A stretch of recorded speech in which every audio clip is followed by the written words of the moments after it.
Families അങ്ങനെ വന്നു കഴിഞ്ഞിരിക്കുകയാണ്. അപ്പൊ റസ്മിന്റെ ഫാമിലി അങ്ങനെ വന്നു കഴിഞ്ഞപ്പോൾ സായിയും അർജുനും കെട്ടിപ്പിടിക്കുകയാണ്. ഇവർക്ക് എന്താണെന്ന് വെച്ചാൽ മറ്റുള്ള ഫാമിലീസ് ഒക്കെ വന്നപ്പോൾ ഇവരെ കാര്യമായിട്ട് മൈൻഡ് ചെയ്തില്ല എന്നാണ് പറയുന്നത്. അർജുനും ഒട്ടും മൈൻഡ് ചെയ്തില്ല എന്ന് അർജുനൊരു തോന്നലുണ്ടായിരുന്നു. ഇന്നലെ അപ്പൊ ശ്രീധുനോടും ജാസ്മിനോടൊക്കെ അർജുൻ പറയുന്നുണ്ടായിരുന്നു.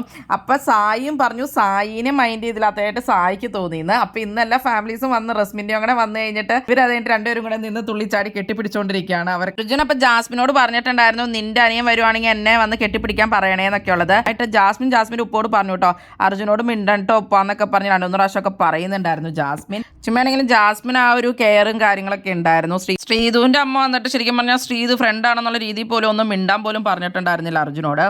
ലൈവിലപ്പോ ജാസ്മിന്റെ ഉപ്പ റസ്മിന്റെ ഫാമിലിയോട് സംസാരിക്കുന്നുണ്ട്. ഇവര് തമ്മിൽ ഓരോ പ്രശ്നമൊക്കെ ഉണ്ടായിട്ടുണ്ടായിരുന്നു എന്ന് പറയുന്നുണ്ട് റസ്മിന്റെ ഉമ്മയോട് ജാസ്മിന്റെ വാപ്പ. അപ്പൊ ഗെയിം അല്ലേ എന്നൊക്കെയുള്ള രീതിയിൽ റസ്മിന്റെ ഉമ്മ പറയുന്നുണ്ട്. ഗെയിം അല്ലേ, റസ്മിന് കുറെ ടെൻഷൻസും എന്തൊക്കെയോ ഉണ്ടായിരുന്നു എന്ന് അപ്പൊ ജാസ്മിന്റെ ഉപ്പാനെ പറയുന്നുണ്ട്. അങ്ങനെ അവർ അതിനെപ്പറ്റി സംസാരിച്ചിട്ടുണ്ട്.